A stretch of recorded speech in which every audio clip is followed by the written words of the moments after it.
The purpose of today's session is to provide you with a detailed description of the newly updated performance measures for your program. Today's presenters are Rebecca Stevens and Muniba Azam, Training and Technical Assistance and Helpdesk Specialists, and Katie McCarthy, Communications. Carla could not be here today, but she would like for me to pass along how happy she is that you are here and wants to remind you that this training has been created to create a space to talk about the updated performance measures, where the analysts present them to you and talk about the upcoming reporting cycle with its associated best practices. So, as Carla would say, sit back, relax, and enjoy the presentation. And we'll start the recording now if it has not already started. Thank you, Katie. Welcome to the Children Exposed to Violence Performance Measures training event for grantees. Today we will talk about understanding children exposed to violence program data, how to prepare, how to collect, how to track, and how to report on program data. Understanding and reporting useful and accurate data is a critical component in the solicitation and award process and can help both yourself and your program manager gain key insights on many decision-making factors, whether those factors be time, resources, or funding. OJJDP uses performance data to not only understand the agency's story, but also to demonstrate outcome-based results.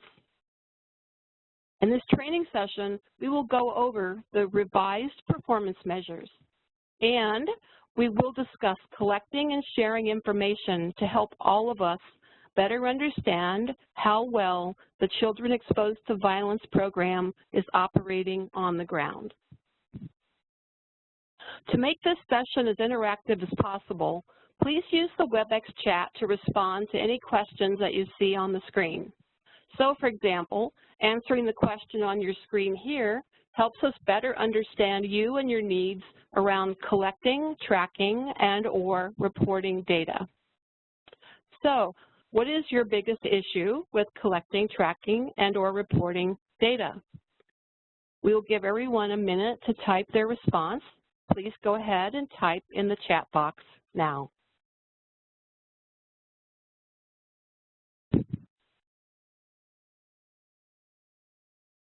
If you would like to add the name of your organization and your location, that would be great too.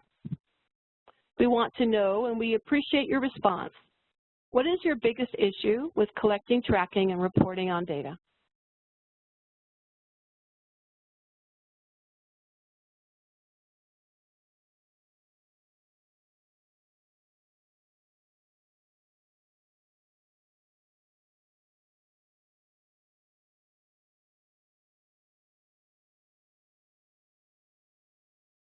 Okay, we'll give it just 1 minute in case anyone would like to respond to that question in chat.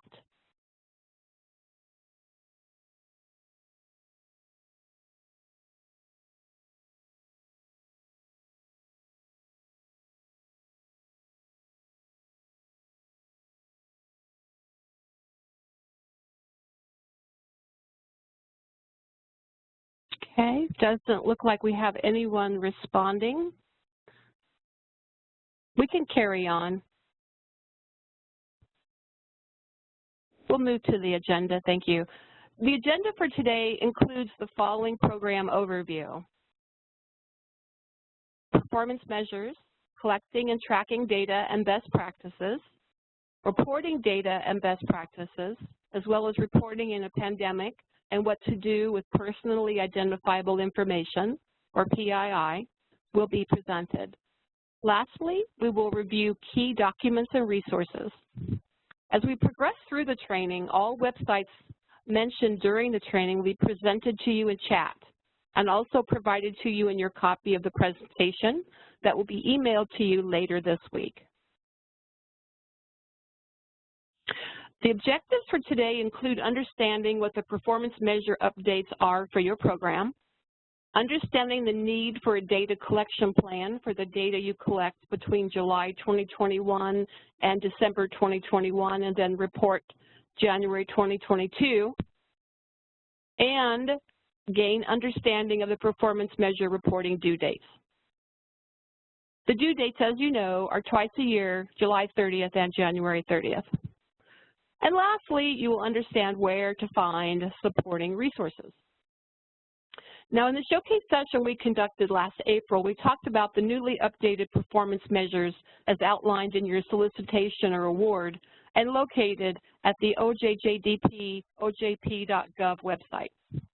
This training is being presented to you to emphasize the fact that now is the time to start planning on collecting and tracking data for the July through December 2021 reporting cycle with the goal of reporting January 2022 using these new measures. So let's remind ourselves of the performance measures process and then discuss the newly updated performance measures found in your program. As you review these performance measures, you may recognize some of them since not all of them were changed in the updating process. I'd next like to pass the microphone to Muniba, who will go over some of the performance measures. Muniba? Thank you, Rebecca. In the Special Victims and Violent Offenders Division, we have several programs and programs with subprograms. The one that we are talking about today is the Children Exposed to Violence program.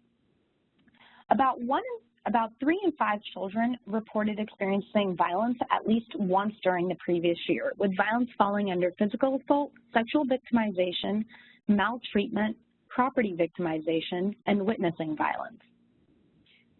Childhood exposure to violence, crime, and abuse can lead to serious consequences for the health and well-being of those exposed, both during childhood and throughout adulthood. OJJDP provides funding for state, local, and tribal government entities, nonprofit organizations, and institutions of higher education to prevent and address children's exposure to trauma and violence as victims or witnesses. OJJDP will address youth violence and victimization by funding prevention, intervention, and accountability efforts at home, at school, and in the community. It was originally focused on schools, but now includes homes and communities as well. Children exposed to violence grantees can report project site data that deals with interagency planning teams, support services, and encourage law enforcement engagement. Our grantees are typically funded under 2 categories, the first category being project sites, and the second one being training and technical assistance. Our OJJDP fiscal year 17, Changing Minds, Professional Development and Public Education to Address Children Exposed to Violence Solicitation contained 3 awards with over $4.5 million awarded. The OJJDP fiscal year 20 solicitation, titled Strategies to Support Children Exposed to Violence, funded 7 project sites totaling about $7 million. And lastly, the OJJDP fiscal year 2021 solicitation, Strategies to Support Children Exposed to Violence, funds at least 7 project sites, 1 training and technical assistance award, and totals about $7.5 million. The framework or logic model used to write the performance measures includes 4 components: inputs, activities, outputs, and outcomes. Inputs are program resources such as grant funding and award administration. Activities are actions that convert inputs to outputs and can be anything from identifying key personnel with access to crime and alcohol abuse data to establishing information sharing agreements. Outputs are products or services that are the result of activities such as training, meetings, etc. Outcome measures speak to the longer-term program goals. The newly updated performance measures will require changes in the way that you collect data, and that's why we are here today, to ensure that you understand you will be reporting on the newly updated performance measures during the July through December 2021 period come January 30th, 2022, and that you have a plan in place to do so.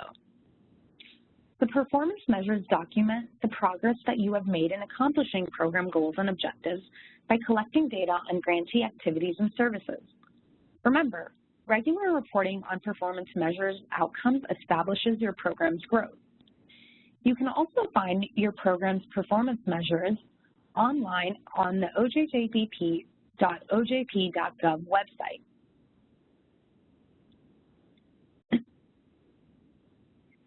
OJJDP identified and organized the newly updated performance measures to include 3 different categories. The categories include overall measures, multi-program measures, and program-specific measures. In overall measures, grantees will be asked the same overall questions in every program. This allows analysts to aggregate data across multiple programs and assist with responding to ad hoc data requests. Multi-program measures impact 3 different types of populations. 1, shared target populations, for example, children involved in the child welfare system or tribal youth. 2, those with a similar service delivery model, for example, mental health services, prevention services. And 3, those with shared outcomes, such as youth provided with defense counsel. Program-specific measures collect data that align with a specific population, funded activity, or desired result. These measures help reflect the unique outputs and outcomes for each specific program and distinguishes them from other programs.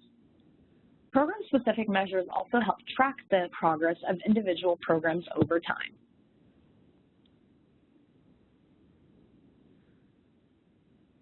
Children exposed to violence grantees will begin to track data on the newly updated measures in July of 2021 and will report their activities during the January 2022 reporting cycle. As mentioned previously, this program has 2 category streams, with Category 1 funding project sites and Category 2 funding training and technical assistance. The newly updated performance measures entail about 9 different outputs and 20 outcomes.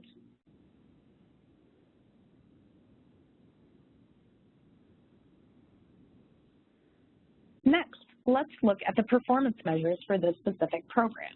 We may not be able to go through all of them, but I wanted to highlight those that I thought may prompt questions over the next 6-month reporting cycle and continuing through the life of the award. Number of individuals served by population. To report this overall measure, you will report on the number of individuals served by population. This performance measure captures the total number of individuals served and is broken down by the number of children, youth, young adults, parents or legal guardians, and additional family members.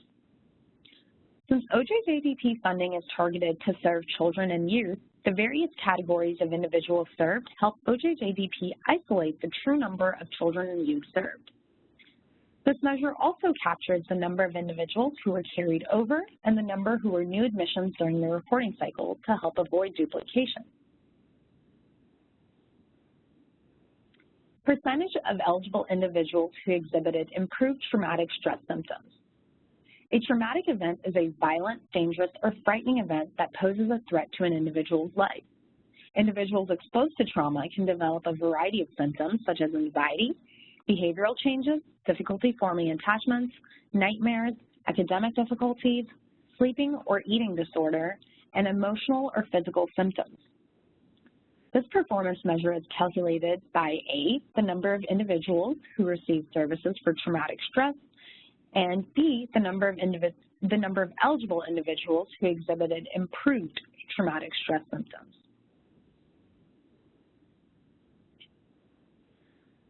The number of individuals who experienced a nonviolent victimization.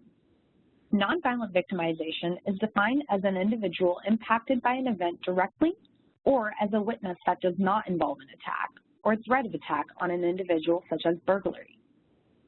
This performance measure is calculated by the number of children aged 0 to 10 who experience a nonviolent victimization at school, number of children aged 0 to 10 who experience a nonviolent victimization at home, number of children aged 0 to 10 who experience a nonviolent victimization in the community, number of youth aged 11 to 17 who experience a nonviolent victimization at school, number of youth aged 11 to 17 who experience a nonviolent victimization at home, and the number of youth aged 11 to 17 who experience a nonviolent victimization in the community. Number of active children exposed to violence programs. For this program-specific performance measure, the program output is the number of active children exposed to violence programs. You will report on both the number of active local children exposed to violence programs and the number of active state children exposed to violence programs. Number of individuals who experience a violent victimization. Violent victimization is defined as an individual impacted by an event directly or as a witness that involves the threat or actual use of violence. This includes rape, sexual assault, robbery, aggravated assault, simple assault, adult physical/sexual assault, adult sexually abused as children, child sexual assault, domestic violence, mass violence, robbery, survivors of homicide victims, and terrorism. Violent victimization can occur in schools, at home, or in the community. This performance measure is calculated by the number of children aged 0 to 10 who experience a violent victimization at school, number of children aged 0 to 10 who experience a violent victimization at home, number of children aged 0 to 10 who experience a violent victimization in the community, number of youth aged 11 to 17 who experience a violent victimization at school, number of youth aged 11 to 17 who experience a violent victimization at home, and the number of youth aged 11 to 17 who experience a violent victimization in the community.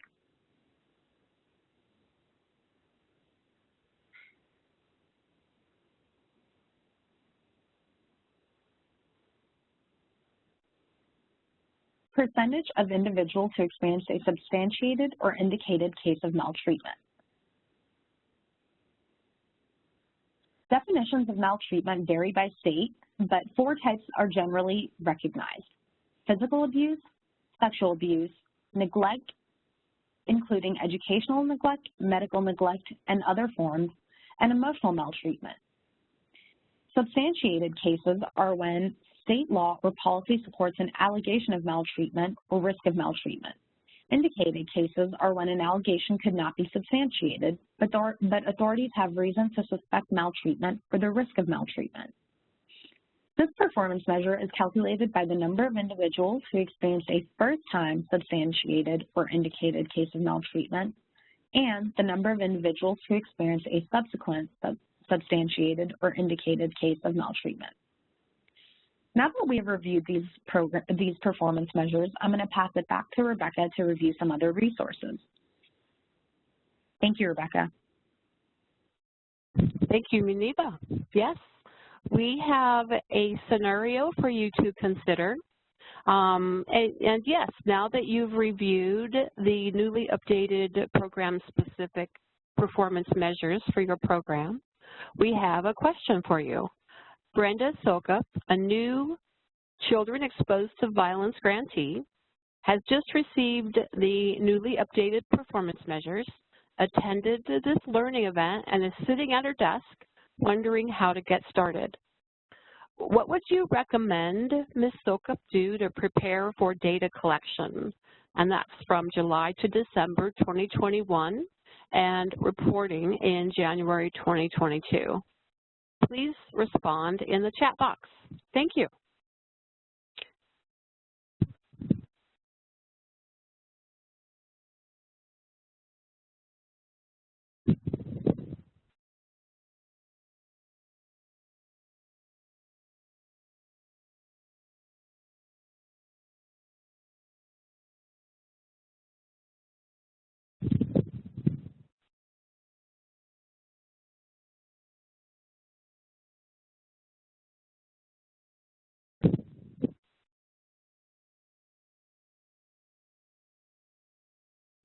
Okay. Again, is there any responses for the question, how would you recommend Ms. Soka prepare for data collection? Some good examples would include making sure that you have a copy of the program performance measures, definitions, and questions, making sure that you familiarize yourself with these set of performance measures, and that you follow a similar process of data collection on any measures that didn't change. Another example. And that you determine who will be responsible for capturing and tracking the data, who will be responsible for reporting the data into JustGrants in January 2022, and recognizing that each program has a unique or slightly different approach to data collection and reporting. So you would determine what works best for your program to provide guidance to Ms. Sokup here. Okay.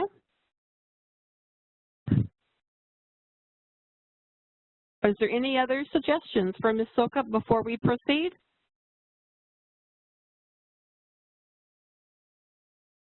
Okay, then we will move on. We're going to review several best practices while collecting and tracking data. Creating a data collection plan requires a good deal of pre-planning and preparation. When creating a data collection plan, best practices often include locating the performance measure for your program, identifying each question that needs to be answered, creating a plan to identify when and how you will collect that data. For example, what type of tool or instrument will you use to collect the data needed to answer the questions, and has the tool been validated or used before? There are several best practices you can implement when collecting data for the upcoming reporting cycle. You want to be proactive in your approach. You want to designate staff for the coordination of the performance measured data collection process. You want to review the progress reporting questionnaire before entering data. You want to ensure that designated staff participate in all trainings. And you want to pay attention to communication from JustGrants. If applicable, also review, edit, and validate data with sub-grantees before reporting. Some of the things to think about as you plan to collect and track data include timelines and resources. After all, this can be a lengthy data collection period as noted in your solicitation. Some of the questions you may want to consider while planning include duration of data collection and document version control.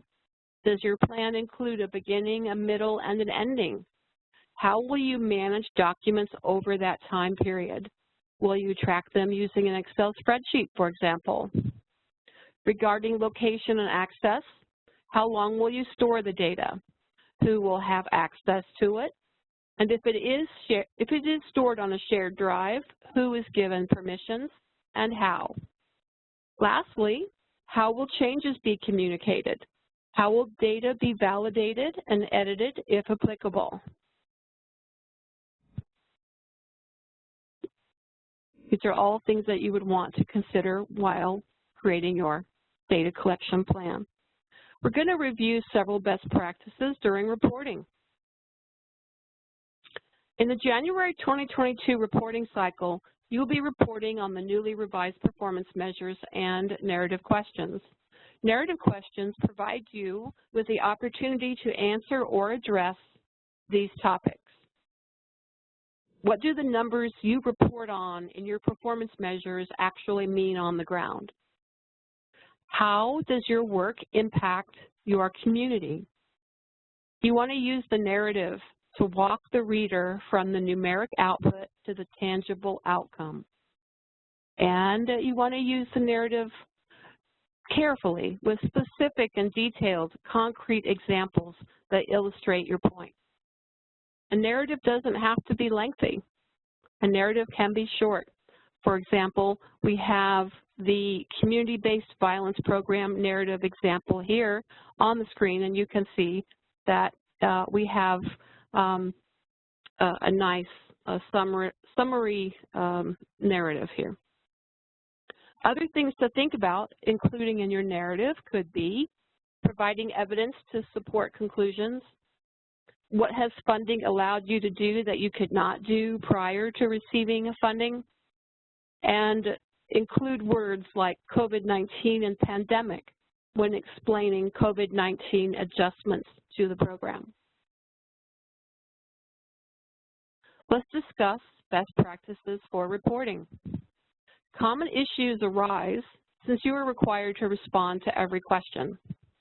When reporting zeros, if a measure does not apply, you can enter a zero value and then add an explanation by selecting the comments field. A brief description such as, "We are still in our planning period," or "There was no activity during the reporting cycle," are two acceptable responses in JustGrants. Avoiding duplications in count can be very challenging. Having more than one person review the data, for example, a program manager at a site visit, can help ensure duplicate data does not exist in your reporting. And as you know, reporting is award-based. Another best practice when trying not to duplicate data is to spend down funding and create a final report of activities you performed for the oldest award first before beginning to enter data and reporting on another award. If this is not possible, prorate your quantitative data according to the amount of each award when you have multiple awards. Contact JustGrants with any concerns related to error messages found in JustGrants. You can save your data and resume data entry at a later point in time in JustGrants. And for more information on this and other things in JustGrants, please visit the video link posted on the screen and provided in the chat. You may want to contact the PMT Helpdesk for any questions related to progress reporting or reporting on the newly updated performance measures, and you are encouraged to reach out to your program manager with any questions or concerns. Some grantees may receive funding from other awards. We mentioned it briefly. Again, a service should be reported under one program or the other. The same service cannot be reported under multiple programs.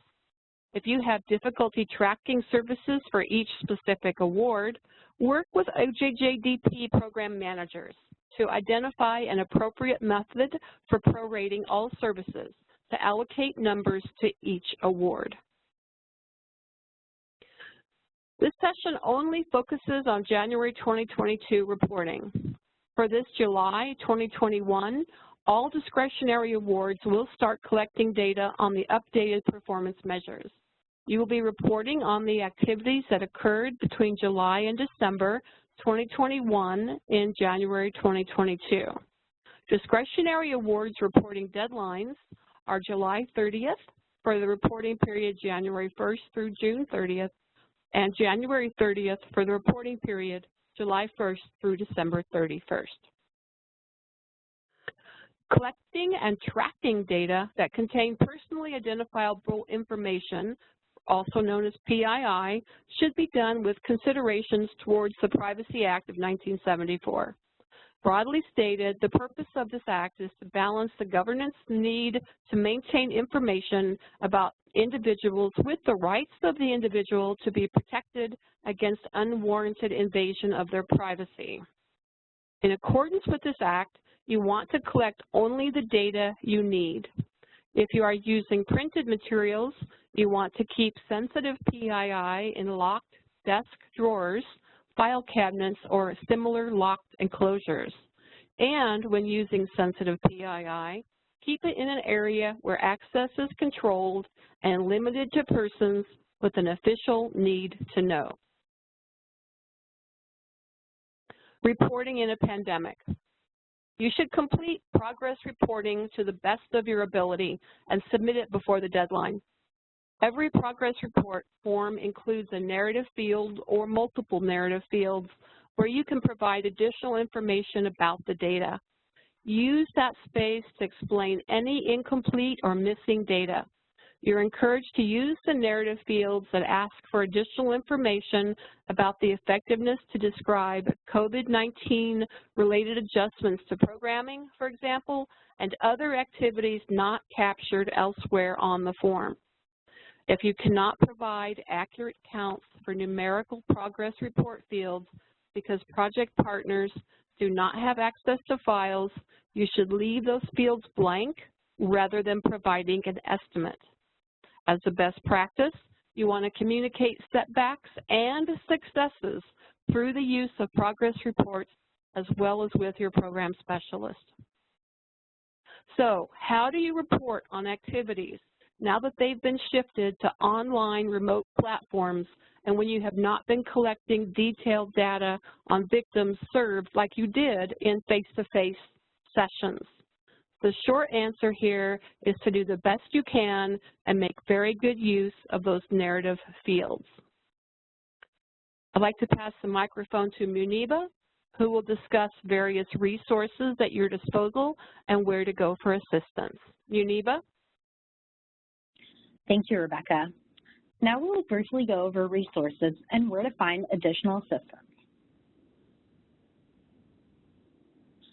The PNC Helpdesk is available to help you with any questions you may have about responding to the progress reporting questions or performance measures.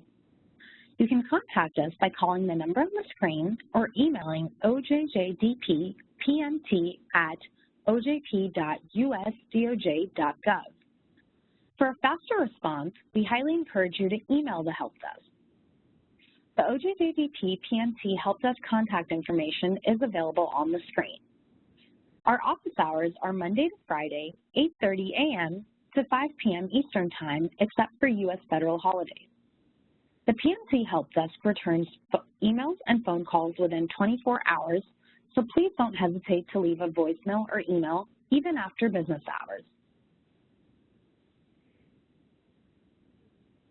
If you have questions about the JustGrants system, for example, accessing the system, please call the number on the screen between the hours of 5 a.m. to 9 p.m. Eastern Time and Saturday, Sunday, and federal holidays from 9 a.m. to 5 p.m. Eastern Time. If you experience any issues with JustGrants, we greatly encourage grantees to reach out to JustGrants support.